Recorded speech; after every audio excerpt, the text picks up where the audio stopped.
Hello दोस्तों, आज हम बात करने वाले हैं डैनियल kahneman की किताब थिंकिंग फास्ट एंड स्लो। कुल 38 अध्यायों में विभाजित है, जिसे 5 भागों में बांटा गया है। डैनियल kahneman का नाम दुनिया के सबसे नामचीन सफल निवेशकों में से लिया जाता है। डैनियल kahneman की यह किताब हमें ये समझने में मदद करती है कि हमारा दिमाग कैसे सोचता है और फैसले लेता है। इसमें 2 तरह की सोच के बारे में बताया गया है। एक, सिस्टम 1 तेज सोच फास्ट थिंकिंग। ये स्वचालित, सहज और भावनात्मक होती है। ये जल्दी निर्णय लेने में मदद करती है, लेकिन अक्सर पूर्वाग्रहों और गलतियों से प्रभावित होती है।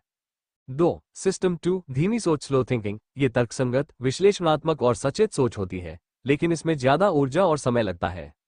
तो अब चलते हैं इसके पहले भाग की ओर। भाग 1, 2 प्रणालियां 2 सिस्टम्स। इस भाग में 2 प्रकार की सोचने की प्रणालियों का परिचय दिया गया है। प्रणाली 1 सिस्टम 1 तेज, स्वचालित और सहज इंट्यूटिव। प्रणाली 2 सिस्टम 2 धीमी, सोच समझकर और विश्लेषणात्मक। मैं हूं सिस्टम 1, आपके दिमाग का वो तेज तर्रार, शॉर्टकट लेने वाला दोस्त जो बिना सोचे समझे फैसले लेने में माहिर है। अगर आपकी आंखों के सामने अचानक कोई बॉल आ जाए और आप बिना वक्त गवाए उसे पकड़ लें, तो समझ लो ये मेरा ही काम है। मेरे भाई सिस्टम 2 से भी मिलिए। ये साहब बड़े शांत, तसल्ली से सोचने वाले और लॉजिक के फैन हैं। ये वही हैं जो मैथ्स के टफ सवाल हल करते वक्त आपका साथ देते हैं, या जब आपको अपने करियर का बड़ा डिसीजन लेना हो। अब आप सोच रहे होंगे कि हमारी ये ब्रदरहुड कैसे काम करती है। चलो एक कहानी सुनाता हूँ। आरव एक स्मार्ट और एनर्जेटिक इन्वेस्टर था। उसके कानों में खबर पड़ी कि व्यारा टेक नाम की कंपनी के शेयर आसमान छू रहे हैं। मेरी तो जैसे सिक्स्थ सेंस जाग गई। मैंने फटाफट उसे सिग्नल दिया, भाई मौका हाथ से जाने मत देना, जितना हो सके उतने शेयर खरीद ले। आरव ने बिना सोचे समझे अपना ट्रेडिंग ऐप खोला और बाय बटन पर क्लिक कर दिया। वो इतना एक्साइटेड था कि सिस्टम 2 को बोलने का मौका ही नहीं मिला। लेकिन मेरे भाई सिस्टम 2 का तो अंदाज ही अलग है। जब सब शांत हो गया, तब उसने धीमे से कहा, आरव क्या तुमने कंपनी की बैलेंस शीट देखी थी? कहीं ये ग्रोथ सिर्फ एक बबल तो नहीं? लेकिन तब तक तो बहुत देर हो चुकी थी। अगले ही दिन न्यूज में ब्लास्ट हुआ कि व्यारा टेक के सीईओ का नाम एक बड़े घोटाले में आ गया है। शेयर प्राइस ऐसे गिरा जैसे पतझड़ में सूखा पत्ता। आरव के पैसे डूब गए और मैं एक कोने में खड़ा था, चुपचाप। कहाँ मैं सही हूँ और कहाँ नहीं? देखो, मेरा काम आपको त्वरित फैसले लेने में मदद करना है। जब आपको किसी पार्टी में किसी का फेस देखकर फटाफट समझ में आ जाए कि वो फ्रेंडली है या नहीं, ये मेरा ही टैलेंट है। जब आपको किसी का फोन नंबर याद रहता है बिना ज्यादा सोचे, वो भी मेरी ही देन है। लेकिन बात तब बिगड़ जाती है जब मैं कॉम्प्लेक्स सिचुएशंस में भी अपनी फास्ट फॉरवर्ड चाल चलने लगूं। जैसे किसी नई कंपनी का शेयर सिर्फ इसलिए खरीद लेना क्योंकि उसके बारे में 4 लोग तारीफ कर रहे हैं, बिना ये सोचे कि उसके फाइनेंशियल सही है या नहीं। सिस्टम 2 कहता है, एक्स्ट्रा इन्फॉर्मेशन कलेक्ट करो, डेटा को एनालिस करो, लॉन्ग टर्म इम्पैक्ट सोचो। पर मेरी तेज रफ्तार में अक्सर उसकी आवाज दब जाती है। मेरा और सिस्टम 2 का परफेक्ट बैलेंस। सफल लोग वही होते हैं जो हम दोनों को समझते हैं और हमें बैलेंस में रखते हैं। मान लो आपका दिमाग एक कार है, तो मैं एक्सीलेटर हूं और सिस्टम 2 ब्रेक। अगर मैं अकेला रहूं तो स्पीड ज्यादा होगी, लेकिन कंट्रोल नहीं रहेगा और सीधे क्रैश कर जाओगे। वहीं अगर सिस्टम 2 हमेशा ड्राइव करे तो स्पीड इतनी स्लो होगी कि लाइफ बोरिंग हो जाएगी। जब आपको कोई त्वरित फैसला लेना हो, जैसे किसी दोस्त के पास जाना है या नहीं, वहां मैं सही हूं। लेकिन जब आपको अपने पैसों का सही इन्वेस्टमेंट करना हो, वहां सिस्टम 2 की जरूरत है। आरव ने अपनी गलती से सीखा। अगली बार जब उसे नेक्सर कॉर्प नाम की एक और कंपनी के शेयर खरीदने का मौका मिला, तो मैंने फिर वही कहा, जल्दी करो, ऑफर निकल जाएगा। लेकिन इस बार सिस्टम 2 तैयार था। उसने धीरे से कहा, आरव पहले कंपनी के क्वार्टरली रिजल्ट्स देख लो, मैनेजमेंट टीम को रिसर्च कर लो और मार्केट ट्रेंड्स चेक कर लो।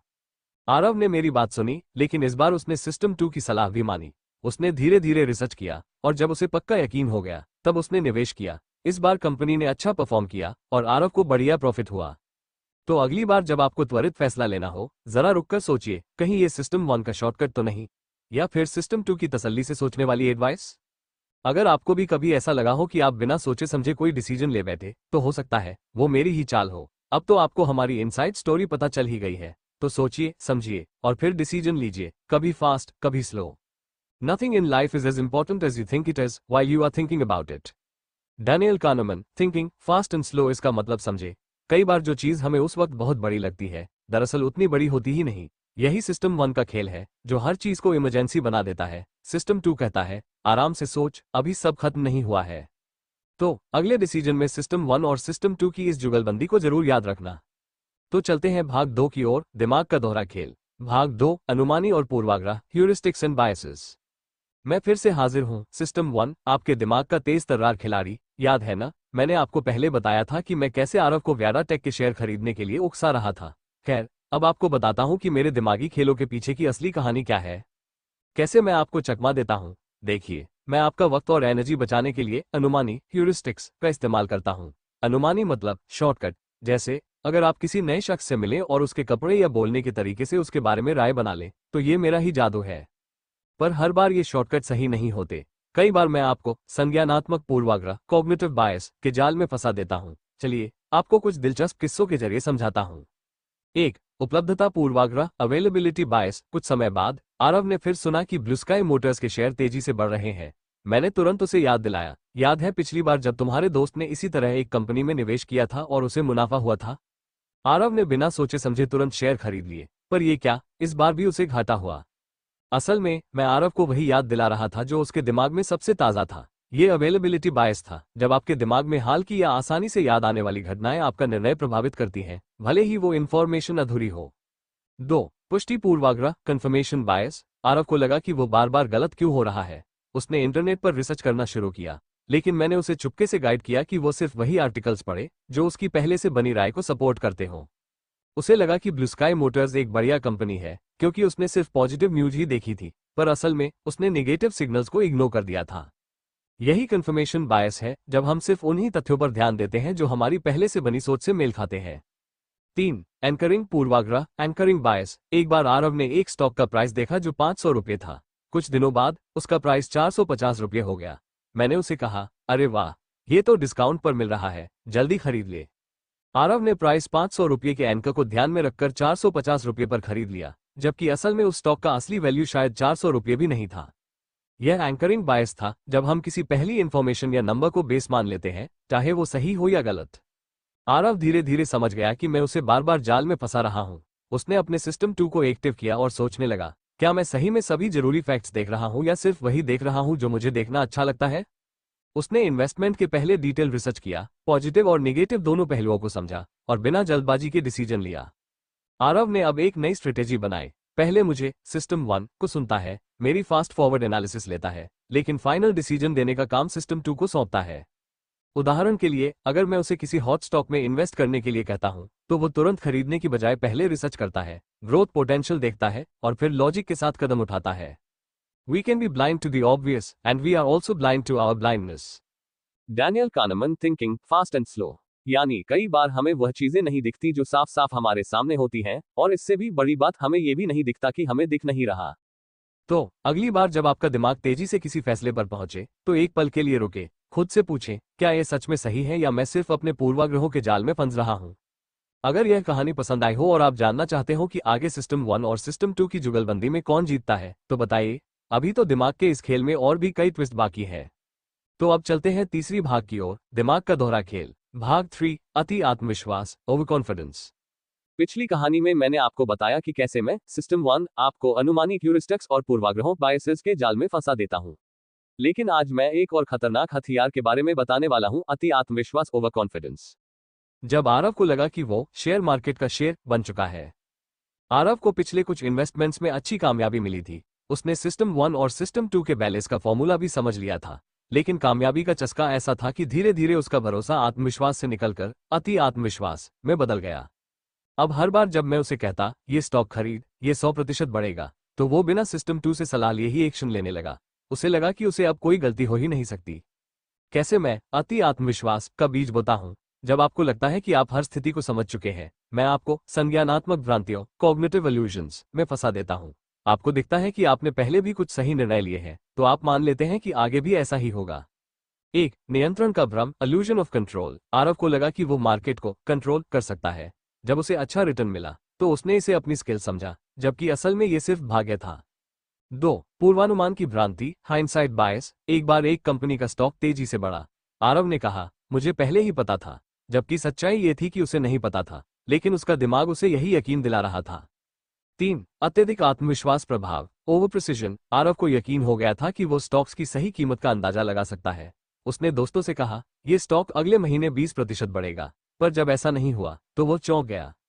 आरव ने एक बड़ी गलती की। उसने अपनी सारी सेविंग्स एक ही स्टॉक में लगा दी, बिना रिसर्च किए। मैंने उसे कहा, तू तो मार्केट का उस्ताद है। और सिस्टम 2, जो पहले सतर्क रहता था, अब सिर्फ उसके फैसलों को जस्टिफाई करने में लगा रहा। लेकिन जैसे ही मार्केट में मंदी आई, आरव का पोर्टफोलियो धराशायी हो गया। उसे लगा, मैंने तो कभी ये सोचा ही नहीं था।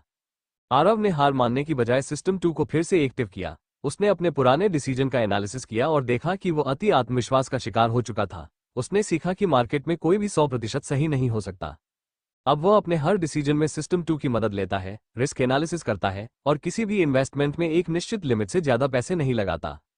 Confidence is a feeling, not a fact. Daniel Kahneman, thinking fast and slow. यानी आत्मविश्वास सिर्फ एक भावना है, हकीकत नहीं। कई बार हमारा दिमाग हमें वो यकीन दिला देता है जो सच में नहीं होता। कभी कभी खुद पर शक करना भी जरूरी है। तो अगली बार जब आपका दिमाग कहे तुमसे बेहतर कोई नहीं जानता, तो एक पल रुकिए, अपने सिस्टम 2 को एक्टिव कीजिए और खुद से पूछिए, क्या मैं सही में इतना कॉन्फिडेंट हो सकता हूं? अति आत्मविश्वास सफलता का दुश्मन है। याद रखें, जब तक सिस्टम 1 और सिस्टम 2 में बैलेंस रहेगा, तभी आप सही निर्णय ले पाएंगे। अगर यह कहानी पसंद आई हो तो बताइए। आगे भी सिस्टम 1 और सिस्टम 2 की इस जुगलबंदी की और कहानियां आपके लिए तैयार है। तो चलते हैं भाग 4 की ओर, दिमाग का दोहरा खेल। भाग 4, चॉइसेस और प्रोस्पेक्ट थ्योरी। मैं वापस आ गया हूं। सिस्टम 1, आपका त्वरित निर्णय लेने वाला दोस्त। आपने देखा कि कैसे मैंने आरव को अनुमानी, पूर्वाग्रह और अति आत्मविश्वास के जाल में फंसाया। लेकिन आज हम उस सबसे बड़े खेल की बात करेंगे, विकल्प चुनने का खेल। और इसके साथ ही आपको प्रोस्पेक्ट थ्योरी की सीक्रेट भी बताऊंगा। जब आरव को मिला लॉस और गेन का टेढ़ा खेल, मार्केट में एक अफवाह फैली कि टेक्नोवा नाम की कंपनी या तो डबल प्रॉफिट देगी या पूरा पैसा डुबो देगी। दो विकल्प थे। विकल्प ए, 100% चांस की उसे 50,000 रुपए का गारंटीड प्रॉफिट मिलेगा। विकल्प बी, 50% चांस की उसे 1 लाख रुपए का प्रॉफिट मिलेगा और 50% चांस की उसे कुछ भी नहीं मिलेगा। आरव ने बिना सोचे समझे विकल्प चुन लिया। मैंने उसे कहा, पक्का पैसा, बिना रिस्क।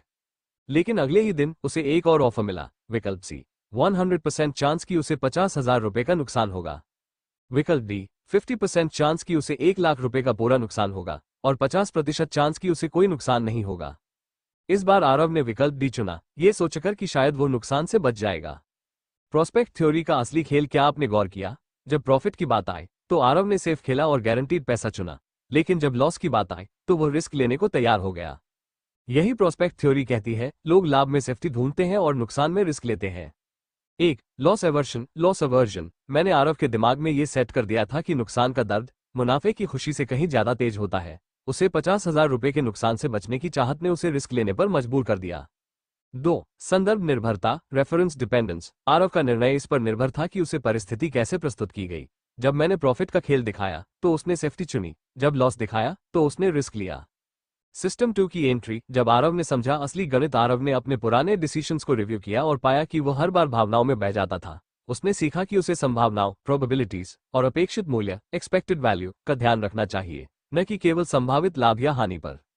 अब जब भी उसे दो विकल्प मिलते हैं, वो गणितीय दृष्टिकोण अपनाता है। वो संभावनाओं का विश्लेषण करता है, संभावित लाभ और हानि का वास्तविक मूल्यांकन करता है, लॉन्ग टर्म इम्पैक्ट देखता है। एक दिन उसे फिर दो ऑफर मिले। 80,000 रुपए का गारंटीड प्रॉफिट, 50% चांस की उसे 2 लाख रुपए मिलेंगे और 50% चांस की कुछ भी नहीं मिलेगा। सिस्टम 2 ने उसे सिखाया कि उसे संभावनाओं के आधार पर निर्णय लेना चाहिए। इस बार उसने कागज और पेन उठाया, संभावनाओं का हिसाब लगाया और देखा कि दूसरा विकल्प लॉन्ग टर्म में बेहतर साबित हो सकता है। उसने सोच समझकर निर्णय लिया, न कि केवल भावनाओं के बहाव में। The fear of loss is greater than the hope of gain. Daniel Kahneman, thinking fast and slow. यानी नुकसान का डर हमारे दिमाग पर इतना हावी हो जाता है कि हम संभावित फायदे को सही तरीके से नहीं आंक पाते। विकल्प चुनने में तसल्ली जरूरी है। अगर आपके सामने भी कभी दो विकल्प हो तो एक पल रुकिए, अपने सिस्टम 1 की जल्दबाजी से बचिए और सिस्टम 2 की तसल्ली से सोचिए। सिर्फ फायदा या नुकसान न देखें, बल्कि उसके पीछे छुपी संभावनाओं और जोखिमों का भी ध्यान रखें। अगर यह कहानी पसंद आई हो तो हमारे चैनल को लाइक सब्सक्राइब करें। सिस्टम 1 और सिस्टम 2 की इस जुगलबंदी में अभी और भी कई राज छुपे हैं, जिन्हें मैं आपके सामने लाना चाहता हूं। तो चलते हैं 5वें भाग की ओर, दिमाग का दोहरा खेल। भाग 5, 2 स्व, 2 सेल्फ्स। मैं फिर से हाजिर हूं। सिस्टम 1, आपके दिमाग का तेज खिलाड़ी। आपने देखा कि कैसे मैंने आरव को अनुमानी, पूर्वाग्रह, अति आत्मविश्वास और विकल्पों के खेल में उलझाया। लेकिन आज मैं आपके सामने सबसे बड़ा रहस्य खोलने वाला हूं, दिमाग के 2 स्व, 2 सेल्फ्स का रहस्य। आरव एक बार अपने दोस्तों के साथ मनाली घूमने गया। ट्रिप में बर्फबारी, कैंपिंग, बोनफायर, सब कुछ शानदार था। लेकिन आखिरी दिन बस खराब हो गई और वो 10 घंटे ट्रैफिक में फंसा रहा। जब वो वापस लौटा तो दोस्तों ने पूछा, ट्रिप कैसी थी? और आरव का जवाब था, ठीक ठाक ही रही।